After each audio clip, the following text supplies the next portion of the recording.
Hello, I will be demonstrating our product to you now. This is the landing page.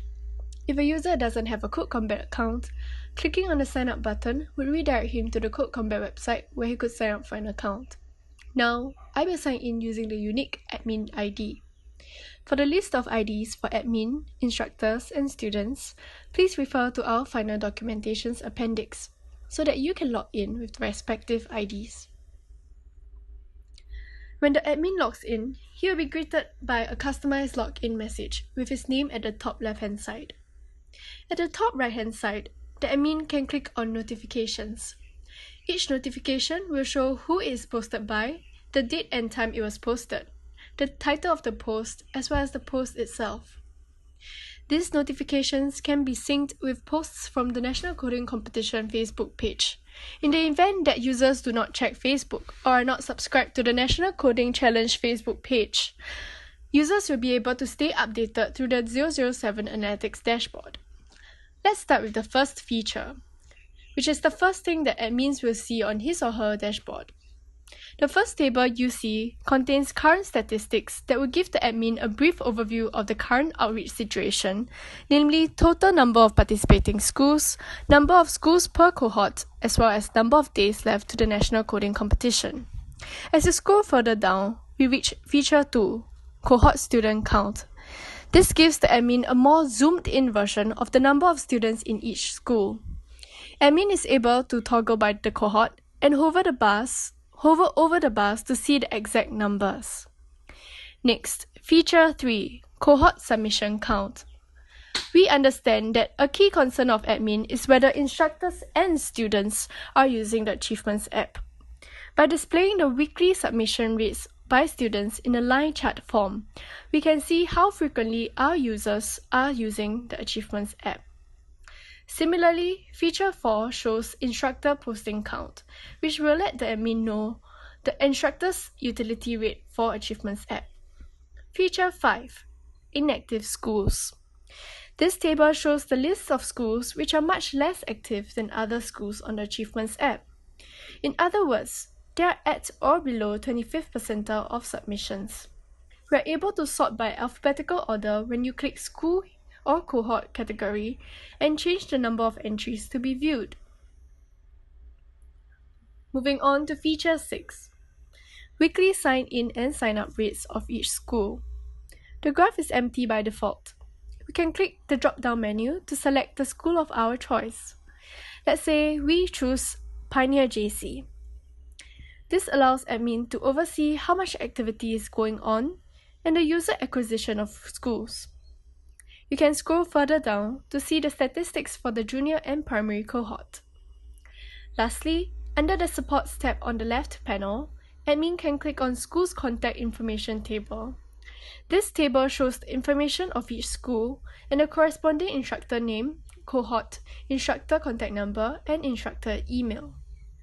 This facilitates communication between admin and school as information is centralized in one location. We have also enabled the table to be exported as CSV, which will be easier for sharing and dissemination if needed.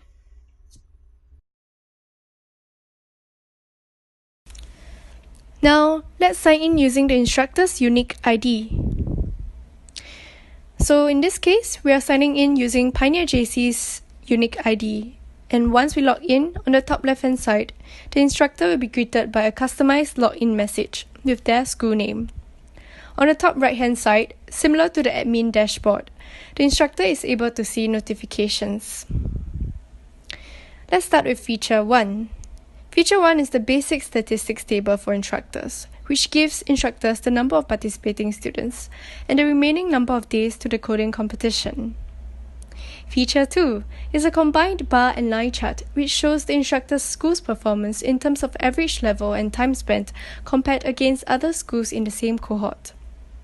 The blue bar charts represent the total time taken, while the black line represents each school's average level. Feature 3 is students' performance.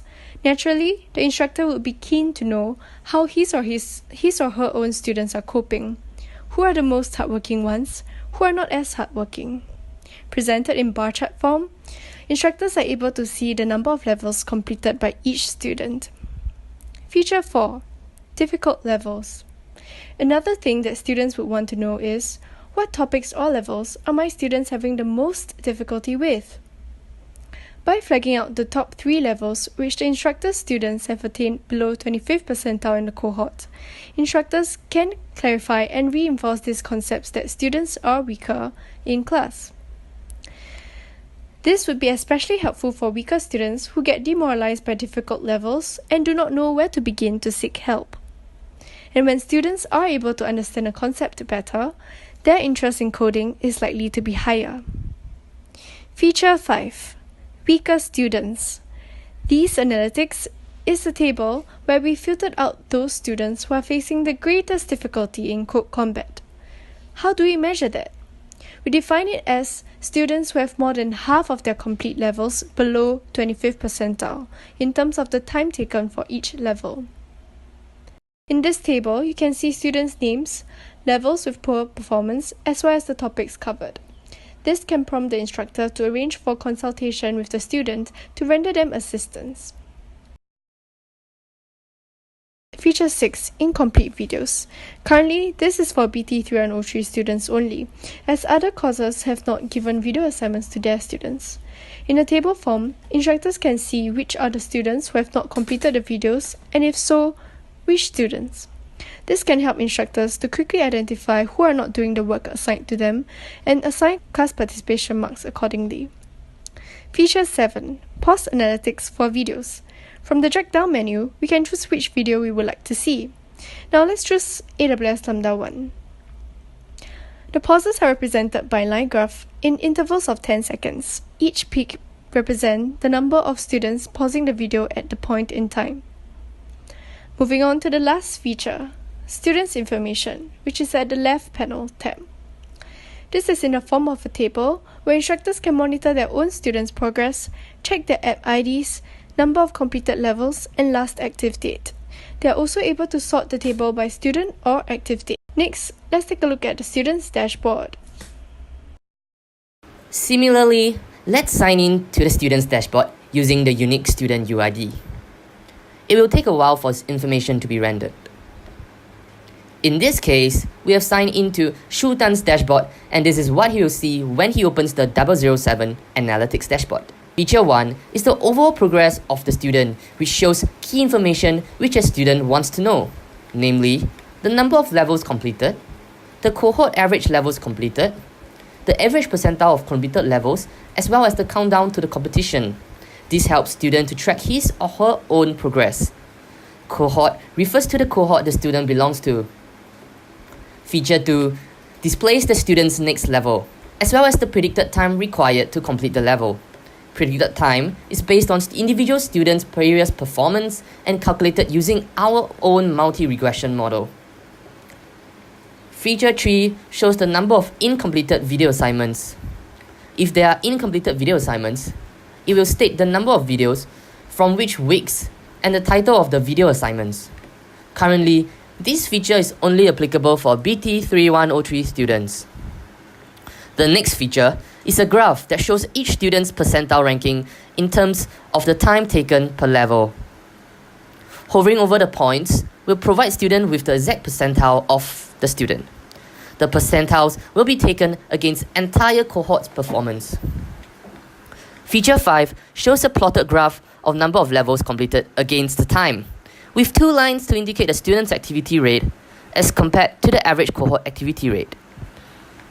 Feature 6 is a table that provides each student a customized table on the topics that they perform poorly in comparison to the students in the cohort, together with the level names and the corresponding percentile ranking the student has fared for those levels. We have also included self-enrichment links for students to read up on.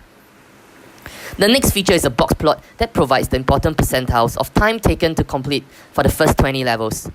It shows the shortest time, 75th percentile, median, 25th percentile, and the longest time. The students' individual timings will be plotted against the cohort for comparison. At the bottom of the dashboard, we are displaying recommended articles from Medium related to different language. At the sidebar, Students can access information on all the levels they have completed. It is a table of completed levels with corresponding time taken and percentile in comparison to cohort. The levels can be sorted according to the time taken or the percentiles and can be exported into CSV format.